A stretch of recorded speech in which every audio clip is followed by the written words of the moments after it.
Voilà, salam alaikum, je suis de retour mes sœurettes, Inch'Allah, pour la sourate, l'ouverture, Al-Fatiha. Donc, je vais commencer, je vais déposer mon téléphone parce que je ne sais pas le tenir et lire. Donc, voilà, je vais déposer, je vais commencer, Inch'Allah. Donc, Bismillahirrahmanirrahim. Au nom d'Allah, le tout miséricordieux, le très miséricordieux. Alhamdulillahi Rabbil Alamin. Louange à Allah, Seigneur de l'univers. Donc ici on commence au nom d'Allah, le tout miséricordieux, le très miséricordieux.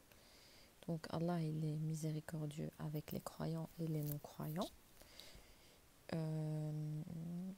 Comme j'avais fait donc la série des noms d'Allah, il y avait Ar-Rahman, donc que je vous avais expliqué. Donc Allah il est miséricordieux avec les croyants et les non-croyants, mais dans l'au-delà, ça ne sera qu'avec les croyants. Voilà, donc c'est le maître de l'univers, ce qui est normal parce que c'est lui qui a tout créé. Donc il a créé à partir du néant et il a créé la chose. Donc c'est pour ça qu'on dit que c'est le maître de l'univers, que tout lui appartient à Allah, qu'il n'a pas d'associé. Donc Alhamdulillahi Rabbil Alamin, Ar-Rahmanir Rahim, le tout miséricordieux, le très miséricordieux. Donc voilà, ce que je vous disais, Ar-Rahmanir Rahim. Maliki Yawmiddin, donc c'est toi seul que nous adorons et c'est toi seul que nous implorons, qu'on demande secours, c'est à Allah. Maliki Yawmiddin, donc c'est ici le Malik de Yawmiddin, donc c'est le roi de ce jour-là, donc nul autre roi que lui de ce jour-là, donc ce jour-là est à lui. Iyyaka na'budu wa iyyaka nasta'in, et c'est lui qu'on adore et qu'on lui associe rien, et c'est Ihdina sirat al-mustaqim, et c'est lui qui guide vers le droit chemin. Et comme je vous avais dit, Ihdina sirat al-mustaqim, Allah, si une personne ne se change pas elle-même, Allah ne change pas l'état d'un peuple.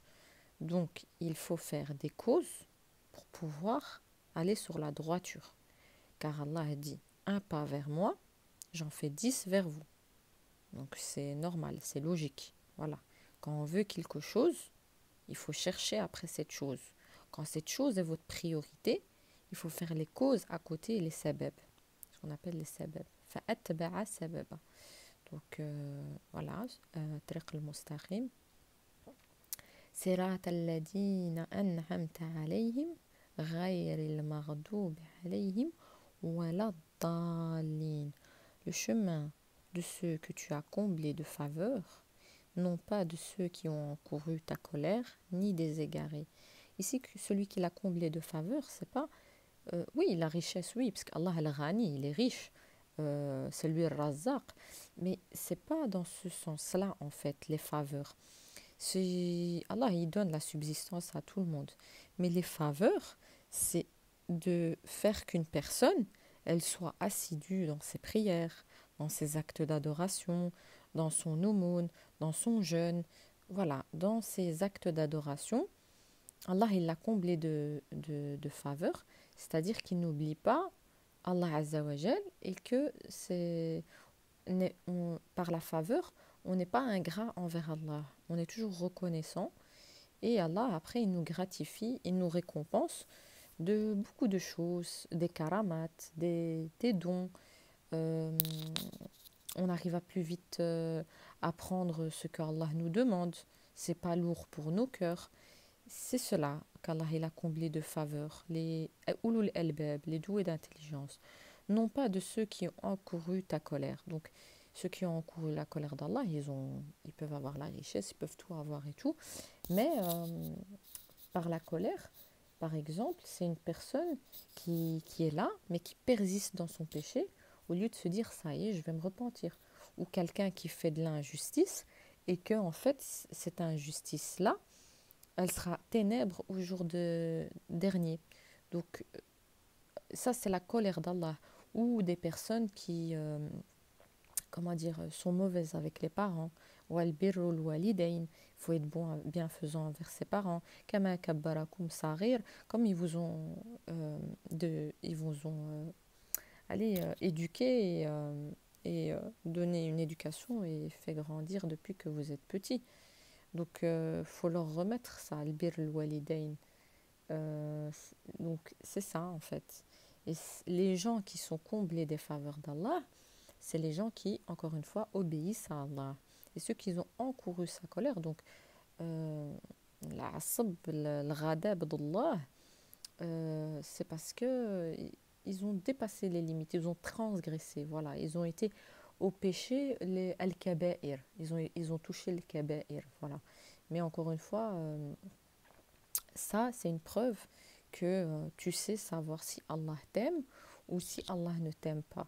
Donc, je ferai une vidéo sur ça, Inch'Allah, pour ceux qui veulent savoir comment Allah il aime une personne et comment il s'y prend et ainsi de suite. Donc, nous, ici, maintenant, on est dans Surat al-Fatiha, Inch'Allah, que je vais bientôt clôturer. Donc, voilà. C'est juste vraiment pour bien vous expliquer que cette sourate, l'ouverture, déjà, c'est l'ouverture de tout le Coran, parce qu'il y a 114 sourates. Et c'est aussi l'ouverture quand vous devez faire vos 5 prières par jour, ainsi que vos prières surérogatoires. Vous devez aussi commencer par Al-Fatiha. Donc c'est comme une sorte de clé invisible qui vous mène donc au monde qui est céleste, qui mène au monde de l'invisible, de notre âme.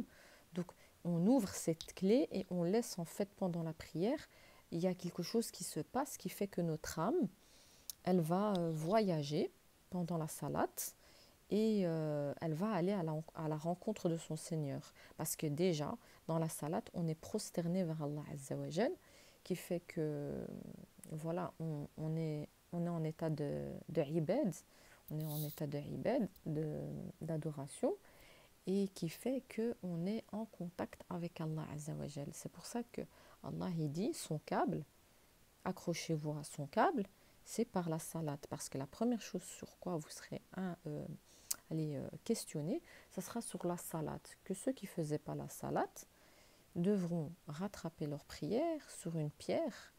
Et donc, les gens, quand il est parti, le prophète sallam, dans l'ascension à Al-Mi'raj, et qu'il a vu les gens de l'enfer, il a vu qu'il y en avait qui tapaient leur tête sur une sorte de, je sais pas comment on dit ça, un truc de métal par terre brûlant, et donc il tapait sa tête contre cette chose, et son crâne il éclatait, ou un truc du style, enfin, pour pas trop vous effrayer.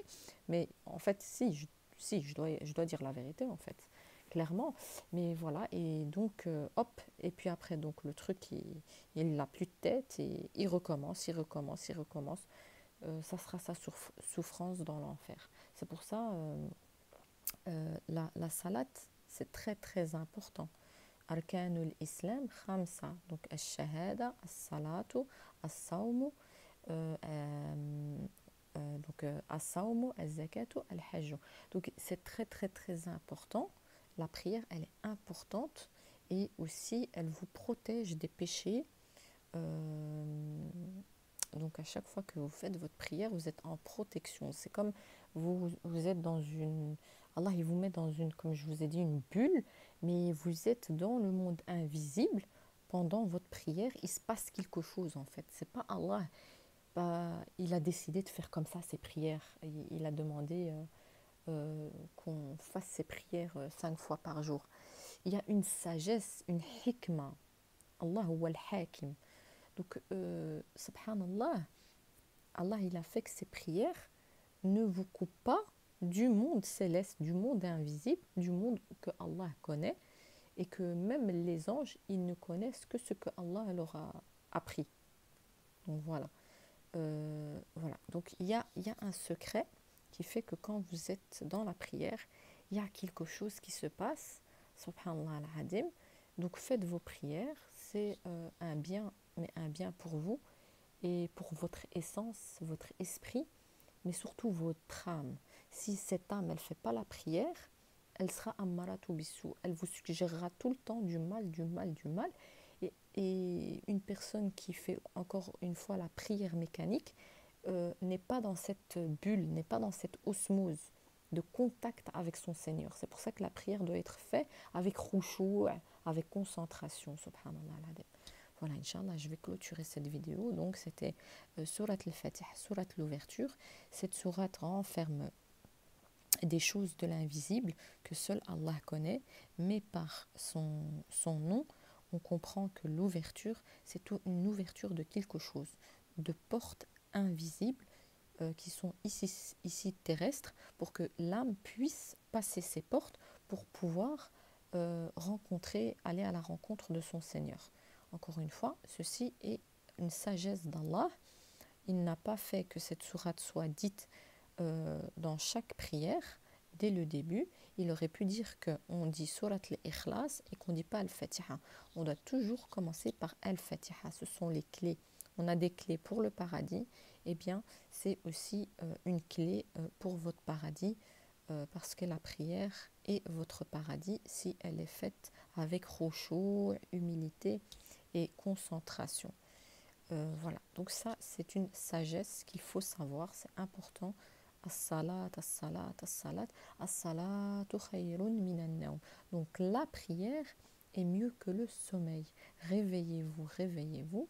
Et Inch'Allah, on parlera des prières aussi qu'on appelle surérogatoires, qu'il est selon votre capacité de pouvoir faire, qui est aussi un rapprochement d'Allah, mais en degrés.